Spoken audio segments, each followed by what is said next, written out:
Hey, welcome to another episode of the Comfortable Couch Show. I am your host. My name is Mark Underwood, and I am a cognitive behavioral therapist / licensed marriage and family therapist, and I am bringing this show all the way from Djibouti, North Africa. I am currently stationed at Camp Lemonnier, and I am a military family life counselor that will eventually be returning to private practice. I have a practice in South Alabama near Gulf Shores. And what I do, if you've listened before, I address the two things I know best, anxiety and depression, and likewise relationships, because the two things that people come to a therapist for, in my experience, are they don't like what's going on in their headspace. They don't like the way they're thinking and feeling. Neither of those are working out well, and they don't like their relationships. They want either or both to improve. So that's what we do. And we also, my goal is to take all things psychotherapeutic and make them understandable and relatable at like a normal level, so that if you're not a therapy consumer, it's not your thing to be reading Psychology Today every month and learning the latest and brightest new terms and concepts, and you're not a therapy consumer, that you can understand that, make it so it sounds like it makes sense and it's normal and you can use it in your everyday life. So, different topic today. You've decided you don't like what's going on in your head, or you don't like your relationships. You're willing to make that jump, and you're going to look for a therapist. My episode today is the 3 things to look for in choosing a therapist. Let's take this one off the bat. There's 2 things I already know about therapists right now in the world. 1, there aren't enough of them, period. There aren't enough therapists, period. Before I came here, the group practice I worked out of had a 2-page, single-spaced list of people waiting to get in. And of the 7 or 8 therapists that were working there, I was the only one taking new clients regularly. I mean, people were booked. We were full up. And my friend in Wyoming just told me the other day, I talked to a therapist there, and she said, Mark, I hate to even advertise because I get 5 or 6 calls a week and I am booked and I don't want to work that hard. I'm, getting ready to retire and I'm just pounded. So there aren't enough therapists, period. And more than that, there aren't enough good therapists. So part of the reason I do this podcast actually is because there's not enough of, to go around of anybody. So I figure what I do is I try to put out what I do in sessions. I put in these podcasts so they're free, so anybody can have them. I can only see 30 people a week tops, and there's more need than that. So if I can put a resource out to help fill that gap, that's what I'm going to do. But today we're going to talk about finding the right therapist. How would you know? How would you know whether you're looking at a list of therapists? You wouldn't know. So let's take a couple of things right off the bat. The other piece of this is, the 2 things that I know about choosing a therapist is you do not know, and I don't even know, how a therapist is trained. Every program is not the same.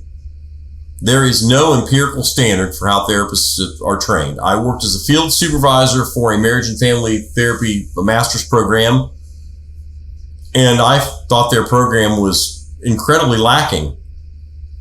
People came through it and paid $60,000 and got their master's degree, and they had no idea how to do cognitive behavioral therapy. They were trained in family systems, which families don't come to therapy anymore. That's a 1980s and 90s thing. I probably haven't had 5 families come to me in the last 20 years.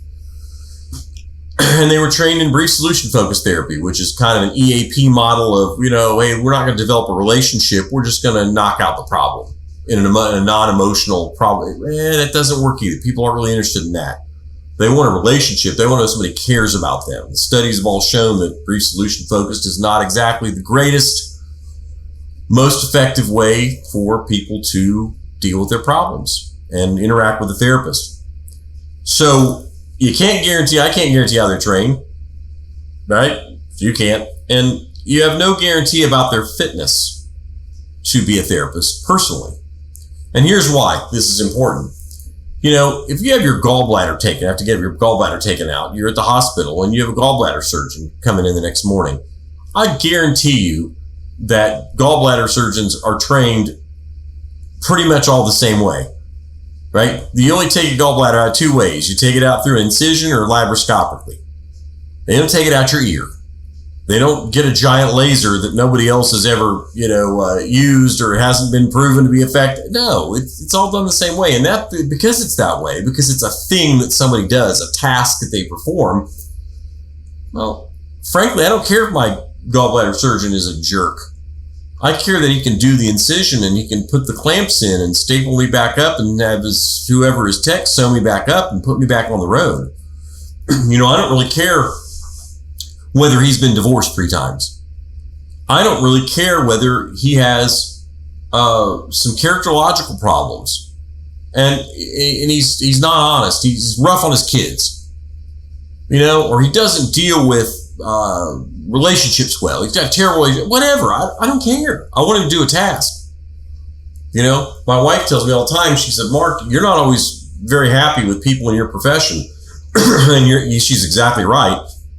She said, you were happier dealing with I used to be in the restaurant business. We were co-owners of a restaurant chain. She said, you were happy back there with the pizza guys. I said, yeah, I was. And reason being is a lot of them were doing shady stuff. They were fooling around with their employees, or they were doing some illegal drugs after work, or drinking too much, or gambling away their money and doing stupid things, right? But the reason I have more respect for them than I do a lot of the therapists I've worked with in the last 10, 15 years is at least they know how to make a pizza. You buy a pizza, you got a pizza. I've seen a lot of times where somebody paid to go see a therapist, paid their copay, insurance paid that therapist, and that therapist did nothing for that money. Or they did something corrupt or did something bizarre. So this is kind of an important subject for me. And it's one I might not be making some people happy about with what I'm going to say. So the average person walking off the street does not understand psychotherapy enough to be an educated consumer. They don't know what to look for or why, and it's an intimidating process. And there's nowhere to learn how to select a therapist correctly. But let's take an example. I'm going to walk through this.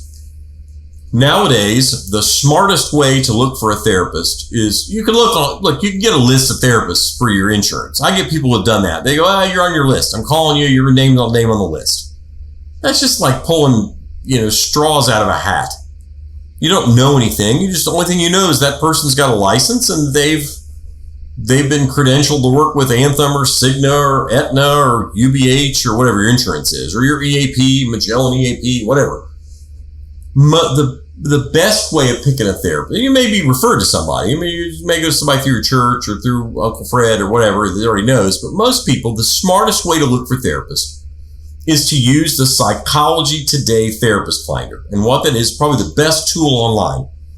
It's a Psychology Today website listing, like a list of, so for instance, if you put a city in, you say, well, I live in, Carson City, Nevada. So you put that city in, or you put your zip code in, it brings up a list of all the therapists who are associated with that website, who have enrolled on that website to be part of it.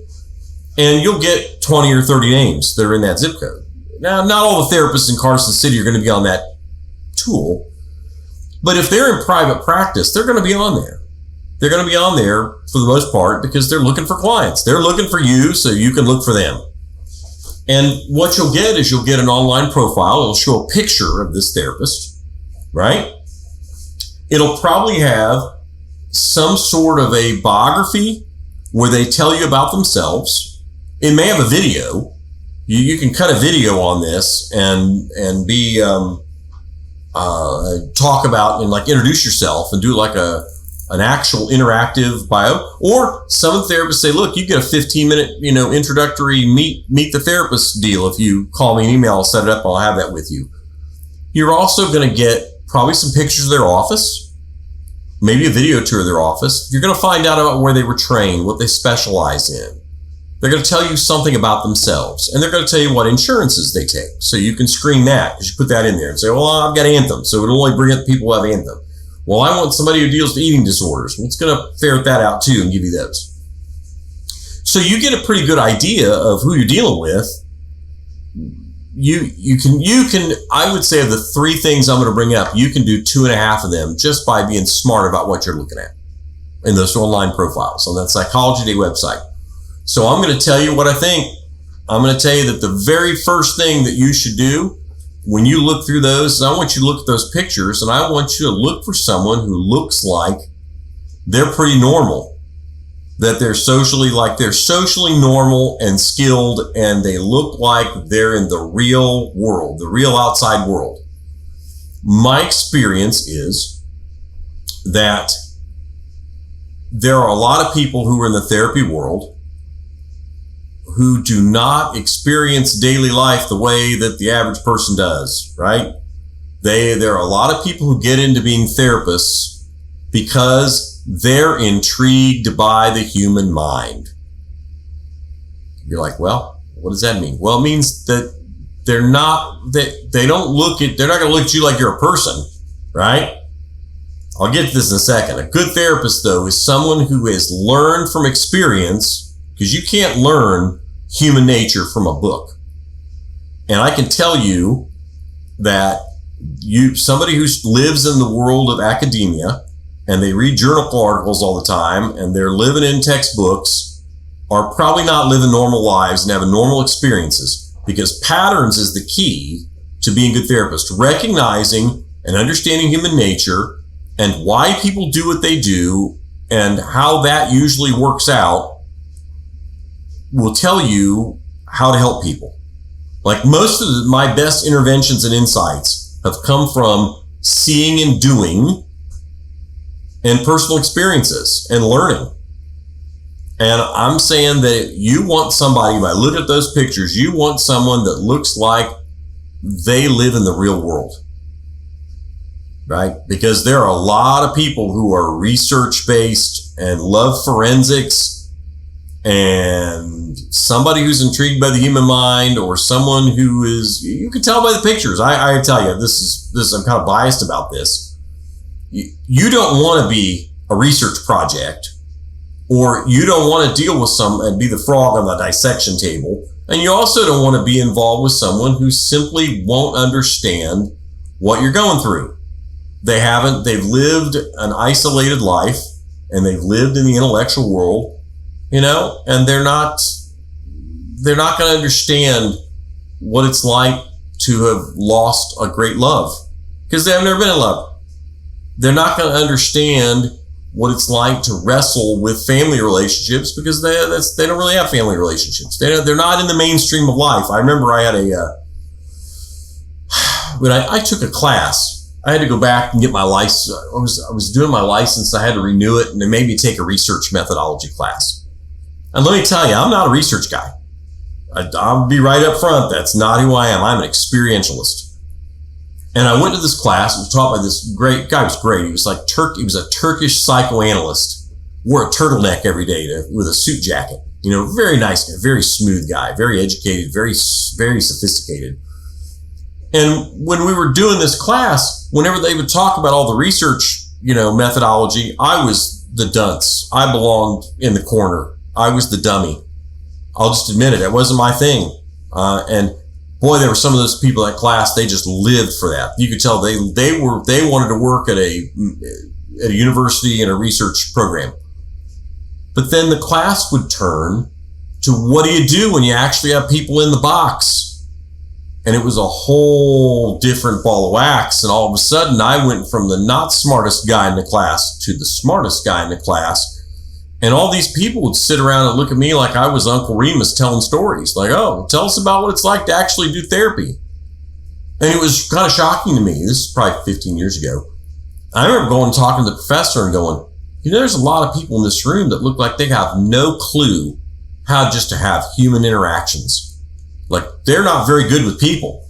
He says, yeah, Mark, that's a problem. He said, you're not great with research because you're not really interested in it. It's not your thing. But they're really interested in research, but they're not good with people. And he goes, that's a real concern of mine for the program, for people getting into this business. And sometimes it's just a lack of social skills. I got to tell you the story. It still bothers me. I had a gal that said, my son needs a therapist and I need you to help me find one.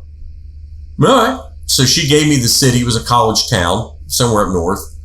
And I went and looked at the therapy, the Psychology Today therapist finder, right? And there were 3 male therapists in this city. And there was one guy who was suit and tie, and he was an academic, and he looked like he wasn't going to understand a 21-year-old college kid going through relationship problems. He was, and his bio was all intellectual, very pompous. Just cross him off the list. The next guy, I got to tell you, this guy, I'll never forget this guy. He had an oversized shirt on that your mother wouldn't have dressed you this way. And the shirt had this gigantic collar, and his head, he looked like he was a Pez dispenser, right? I'm not picking on the guy, I'm just being honest. And he had this really goofy, giant red tie that was like a bow tie with white polka dots. I mean, it was something right off a clown outfit. You know, you'd expect he'd squirting people with it. He'd push a button and squirt you in the eye. And this guy had the most grandiose, silly, looked like Mr. Peepers. And he had this silly grin, like he was deliberately, like he was, somebody shocked him with a light bulb, you know, stuck his finger in a light socket, and he had this wild, open mouth, like, here I am, look at me. And I just looked at this profile and I thought, who in the world would call this guy when they're going through a possible divorce and they feel like their life is over? They're going to lose their wife or husband of 15 years and the kids are crying. You're going to call this guy, who's clearly either has no social skills, no self-awareness, or he's deliberately being grandiose and kind of stupid in his public presentation. Why would you call this guy? Now, I'm not trying to be arrogant about this, but it's just a reality. I mean, I see this every day. You know, people who live in an intellectual world and they don't know how to relate to people get into this profession, right? And funny about the Therapist Finder, the Psychology Today, you know, I'm not wanting to present as super sophisticated. I remember specifically that I took a selfie, like in my minivan. I was driving my wife's minivan at the time, and I took a picture, and I was in like a polo t-shirt and I had my sunglasses on. And I posted that as my profile pic. I had more people call me, and I'd ask them, they'd come in and see me, and I'd say, why'd you pick me, by the way? And they said, oh, I loved your profile pic. You look like an average guy driving around in a minivan. And that's who I wanted to come talk to. I figured, you know, you got credentials, you've been teaching grad school, but you look like a regular guy. I was thinking to myself, that's pretty smart. You know, that you knew to look for that. I don't know that I was the right therapist for everybody. I'm not saying that, but it worked. It really did. So if you want to avoid someone who lives in this intellectual world and find somebody that you would like and somebody you might want to go eat wings with, or, you know, that you want to have, that you would trust and respect. Otherwise, you're going to end up having a very professional session that will lead you nowhere. And you'll get a lot of intellectual gobbledygook that won't tell you anything, and none of it's going to be super relatable. Or they're just going to do an emotional session and say, I hear you saying, take notes and be real professorial, and you're going to get nothing. I've had that people have come in and told me that I've heard that 100 times if I haven't heard it once. You can tell that by the picture, right? So I want you, when you look at this, if you're going to pick somebody, see this, what do they look like? Do they look like they're normal? Do they look like somebody you trust? Do they look like someone who would actually know what you're going through? That sounds simple, but it's important. Number 2 would be, I want you to look for someone who cares and wants to help others. And you're going to go, well, what do you mean, Mark? What do you mean? Surely everybody who becomes a therapist wants to help other people. No, they don't. No, let me break this. It's like I tell people, I go, well, why do people want to be lawyers? Is it because they're obsessed with justice and seeking the truth and helping people? No, a lot of people want to be attorneys because they want an office down on Illinois Avenue across from the courthouse, and they want to eat the Guardsman Club with all the other lawyers, the $50 lunches. They want to bill $275 an hour. They want to drive a BMW 7 Series. And if they're a guy, they want to tell people they're an attorney so they can get a higher grade of woman in their life. They want a hotter chick. Or if they're a woman, they think they're going to meet somebody, you know, who's in the professional world, or they like the prestige of being an attorney. You know, they like telling people, yeah, I've got my jurisprudence degree and I'm this, and it's a status thing. I don't know that everybody, probably not that many people that are attorneys go, I went through law school and spent $100,000 because I just care about people. Well, it's no different in the therapy world. People become therapists because, for ego reasons. I don't know that it's financial, but surely, when I went to grad school, I went to school with a lot of people who their dream was, I want to be important. I want to have an office, on the ritzy side of Indianapolis, and I want to be seen as one of the intelligentsia. I want to be seen as a respected part of the healing community and as somebody really smart. And I want my walnut bookcase and my, important desk with my degrees framed and I can tell when I walk when I'm introduced to therapists, I can tell right now whether they're one of those. It's not that hard. You can see by their office. But there's got to be a component of caring about you. There's got to be a component about caring about people. I worked at a group practice once. I remember I had a lady called into the office and her father had died the day before and they had been largely estranged. And this was an emergency referral. She'd been referred by a doctor who was very, very close to who was related to one of the owners of the practice, of the counseling center. And the office manager blew my phone up and said, you got one opening today. You got 7 people you're already seeing. You got a lunch hour. Can you see them on your lunch hour? I'm like, I guess. Nobody else? Yeah, I suppose. Yeah. She told me that. I said, there's nobody else that can see them though? You're calling me. I'm the first person. And she said, well, the other 2 people that are here, they're busy today. Oh, okay. Well, I'm the only person in opening. Fine. I went in. I get to the counseling center and there are 2 therapists there and they're puttering around. One of them's playing on the internet, enjoying their banana and their peanut butter or whatever they were eating and just putzing around, looking at therapy things on the website, enjoying their hour off. They could have seen them. They had openings. They just didn't want to be bothered. The other gal, she was eating, she was cutting up in the office and carrying on, telling stories. And I'm thinking, so later I asked the office man, I saw the gal. She was completely overwhelmed, cried for most of the hour. I gave her some things to feel a little better. I didn't know if I'd ever see her again. I don't think I did. I think she was a one and done. She's paying out of pocket. I asked the office manager, I said, why didn't they were totally, she goes, Mark, they just don't see crisis clients. They won't do it. What? Why wouldn't you? If you care about people, well, you go, geez, this person's bleeding to death, Can you imagine a doctor going, I don't feel like, I think I'm just taking my own, I'm going to sit here and do the crossword puzzle for an hour. I'm not going to see this person that's suffering out in my lobby because I just don't care. I'm telling you, I've run into this person a lot. And how are you going to identify these people? I'm going to tell you how you're going to identify somebody who's in the profession for themselves and not for you. When you see their headshot on the Psychology Today Therapist Finder, it's going to look like they're going to take a headshot like they're posing for an election photo, like they're running for mayor.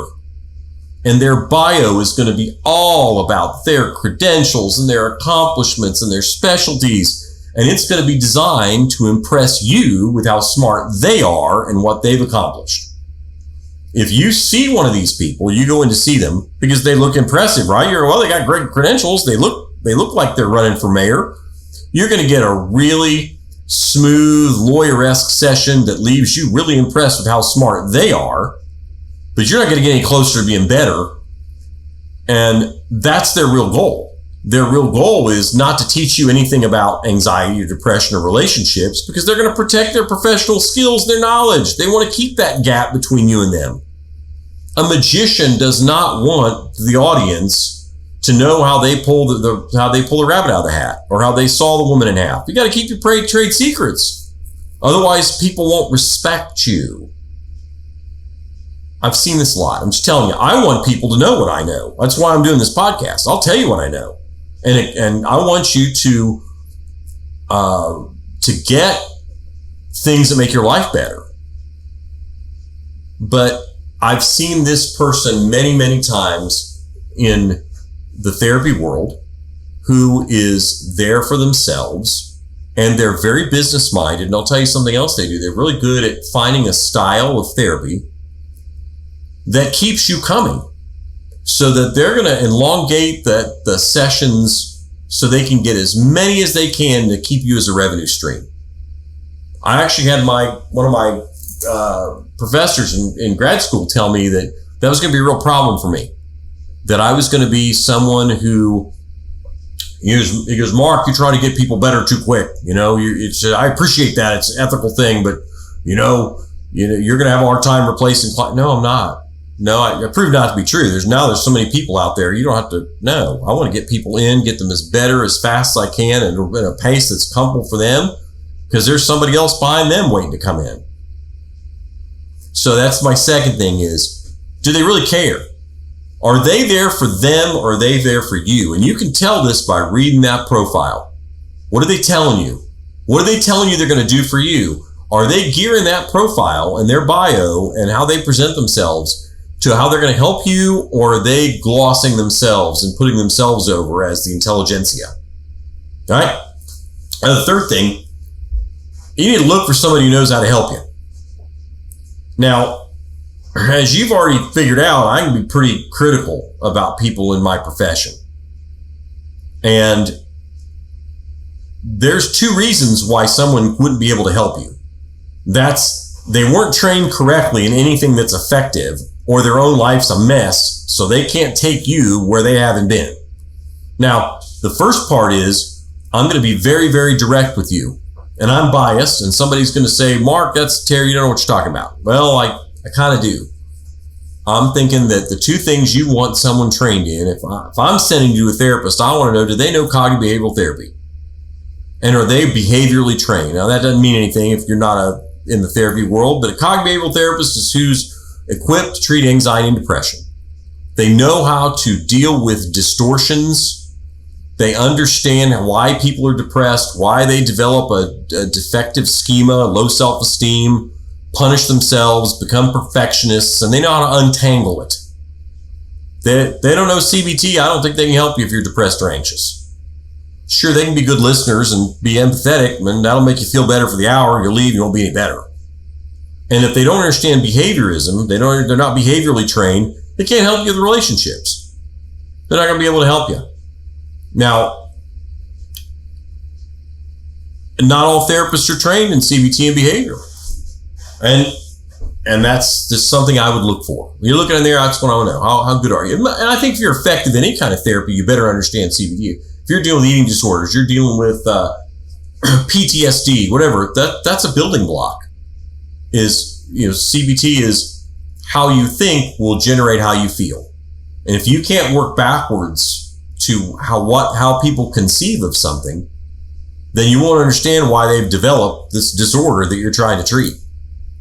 Now, I think you're looking for those two skills, behavioral therapy and cognitive behavioral therapy. If they don't have those, I wouldn't send anybody to anybody who isn't fluent in those. That's just my personal thing. I wouldn't do it. The second part, though, a lot of people, and this is probably a surprise if you're listening. Again, a lot of therapists get into the world of therapy so they can fix themselves. They're interested in being therapists because they figure that way they don't have to go see a therapist themselves, and they'll just learn from a book why they act the way they do, and they can fix themselves.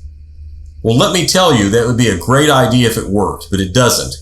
You cannot fix yourself from reading books, or we wouldn't have therapists. We just have a book that says, here's how you deal with depression, or here's how you deal with, books help. I'm finishing up a book on consequence-based parenting, but I don't think you can just read a book and become a really effective parent. It might guide you there, but depression's worse. Anxiety's worse. Those require someone who's been through it, understands how to walk you through it. And if you haven't worked out your own, I once had this gal tell me she could treat anxiety. And I'm telling you, I've never seen anybody that was less equipped to manage their own anxiety. Panic attacks, overreaction to small things, crying themselves to sleep at night, blowing up everybody's phone with panic. I was like, wait, you manage your anxiety worse than any of my clients. How in the world could you teach someone self-regulation skills that you don't have? You don't know how to do sequential processing, which I'll get to that in another episode. That's my own technique. But you have no perspective skills. You're an anxious mess. You're blowing up over something small. You're not equipped, if you don't know how to manage your own anxiety, you can't help somebody else with theirs. If you're depressed, if you're acting out, you can't. Listen, I can tell you the last two people I dealt with in my county that I live that were therapists. I had one gal who was promiscuous and had over 24 affairs on her spouse, and was very open to saying, but I need to have these affairs because they make me feel loved and wanted. They make me feel pretty. What? You're a licensed professional counselor, and this is who you are and how you live? Absolutely. What could you possibly tell someone about self-esteem? How could you help somebody else with a relationship? You're going to tell them, hey, I guess you should just go have sex with somebody to feel better. It's what I do. I mean, I don't know why you're working through this problem with your wife or your husband or your girlfriend, boyfriend. Yeah, just go have sex, get a quick fix. Go get a drug hit somewhere. Use somebody else, objectify somebody to make you feel better. What? You have no idea. And I dealt with this guy not too long ago who claimed to do this EDSM, the electronic desensitization training. He claimed to be able to do this, the eye movement therapy, the brain spotting. And I got one of his clients, and the woman said, yeah, I had 4 sessions with him, but he only showed up for 2. He didn't make the other 2. I said, why didn't he make them? Emergency? No, he forgot. And then she goes, the 4th session was the second one I went to. He didn't remember me. I had to start all over again. He couldn't remember my name. What? So I looked this guy up because I was just curious. And he wasn't even a licensed therapist. He was an associate, which means he was allowed to see insurance people under insurance if he was being supervised by someone who'd been in the field for, as 10 years as a supervisor. He wasn't even a full-fledged licensed therapist. He lied about it to her. And again, I looked at his picture, looked at his profile on the Psychology Today, and I thought, man, who would get this? He didn't project well. So I can come up with these all day long. I have dealt with so many people in my profession who are grossly dysfunctional. And if they're grossly dysfunctional, they're not going to be able to help you. Now, this is going to be hard to tell. Look, I'm not telling you I'm St. Mark and that I've got life completely whipped. But I can tell you this, people who know me would say, well, he's pretty normal. He's not depressed. He's not anxious. I got a pretty good marriage. I've learned the hard way. Listen, again, you learn and you're able to help people because of what you've been through and what you've learned. I went through an ugly divorce 25 years ago, and going through all the custody nonsense and all the stuff. I mean, ugly custody battle, all that. And I learned how to be divorced that way. I learned a lot about behaviorism and relationships and how to protect yourself and what divorce should look like and, what could have been done to prevent it from happening. And it was a real eye-opener. I thought it would be the death zone, like, oh, you're a marriage and family therapist. You got a divorce. Who'd ever trust you? No. People have called centers I've worked and said, who's divorced on staff there? Who's divorced? I want somebody who's been through it because they know what it's like. That's a smart customer right there. That's smart when somebody does that. And it actually helps. Best thing, probably professionally, it was a good thing I went through. I wouldn't advise anybody to go through a divorce. It was part of my kid, but, it wasn't any fun for me. I didn't have to file, but did. But this is, you have to have your act together. You can't take somebody down a path you haven't traveled. Otherwise, you're going to give them you're going to do something other than what you're supposed to be doing. And I think this is going to be hard to tell. You're not going to be able to tell whether somebody is dysfunctional by looking at their photo or reading their bio. You might get a clue from the bio. You might, if you ferret out the people that look socially unskilled and look like they're kind of living in a nebbish ivory tower world, or they've never lived a normal life, you get rid of them.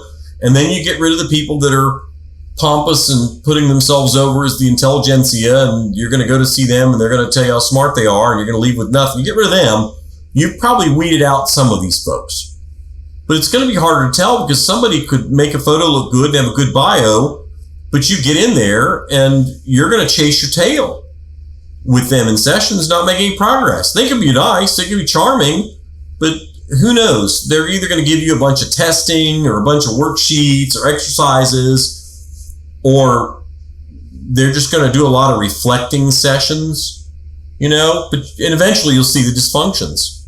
I mean, it's a crapshoot. I mean, you're going to have to do that one by experience, and you're going to know pretty quickly. Look, you're going to get in a session with somebody, and you're going to know where they can help you after 2 or 3 sessions. You're going to know. If they haven't given you the confidence that they know what to do, then you're in the wrong place. I've got a guy who used to have an office near mine. I don't know that he was a bad guy, but I think he fit in the role of, you saw him, you'd say, this guy looks like he doesn't look like a normal guy. But people went to him all the time. I used to get all his clients. I used to get a ton of them because they'd say, we went for 2 or 3 sessions and he was a nice guy. He was nice enough, but I didn't have a clue how to help me. He just didn't have the skills, the life skills, the social skills. I'm telling you, the world of therapy requires those 3 things. I'm just going to conclude this. You gotta be pretty normal because you're dealing with normal people. You got to understand their world and know how to have a normal life. And you have to have social skills. 2, you got to actually want to help people. And 3, you got to know how to help them, both personally and professionally. You have to have your act together. You have to have the right training and the right personal development. And, I think this is something too. I always look for older therapists because life experience. I don't know how much help I was giving people when I was 30, with newborn. I hadn't lived. I hadn't struggled with teenage years and, all that stuff. But I want you to remember, because it's not like being a therapist. It's not like going to McDonald's. You go to McDonald's, you get 2 all-beef patties, Big Mac, 2 all-beef patties, special sauce, lettuce, cheese, onions, pickles, sesame seed bun, right? Whatever. You go to Hal's Burgers, you pull in there, you don't know what you're getting. You have no clue. And that's the problem with picking a therapist. You may have to go to several before you find the one you like, but I want you to follow my path here, my little program here of the 3 things.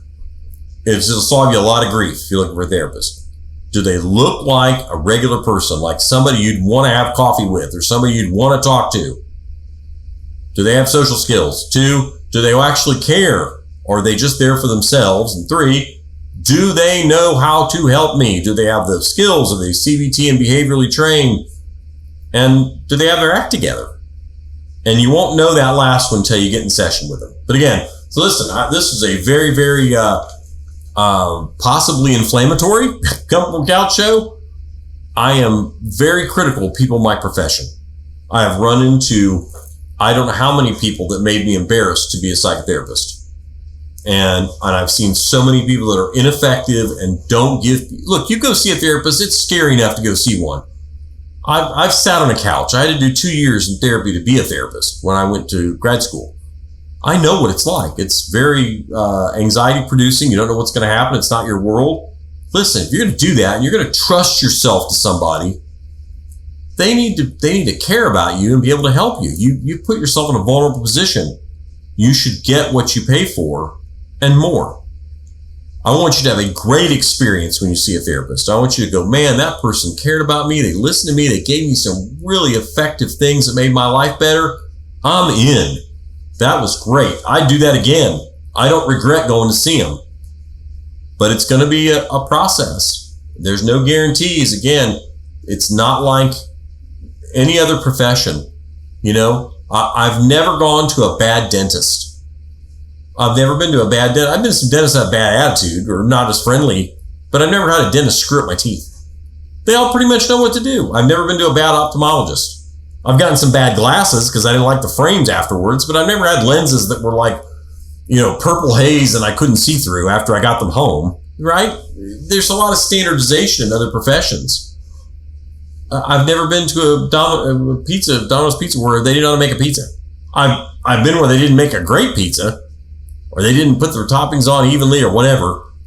But the therapy world's different because you could go to someone who is completely incapable of doing anything good for you. And I want you to have a good experience because when you're putting yourself out there and the world is full of people who are hurting. There is a ton of, I would say 60% of the people walking around the planet, if not more, probably I could diagnose as dysthymic, which is low-level persistent depressive disorder.